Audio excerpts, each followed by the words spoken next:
To edit page, select one and click on the edit button at your right. In a minute, your page editor will appear. Remember, this is a newly created page, so it has no content on it. Click on the article widget and while holding, click drag and drop in the body. Click on the mobile icon to open the Mobile Studio Editor.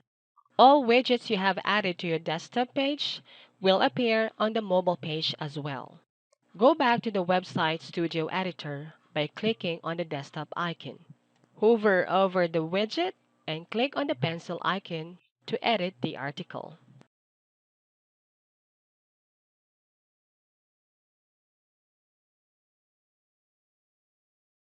Hide the date by clicking on the calendar icon.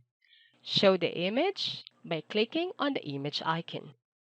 Go back to the Mobile Studio Editor to see the changes on the mobile version of your website. As you can see in the mobile version, the image is not loaded, but the changes made in the text appeared. Enter edit mode of the article by clicking on the pencil icon. To show the image here in the mobile editor, you need to repeat the show image action made in the desktop editor. Choose article structure suitable for your design. Click Done and back. Go back to the Web Studio.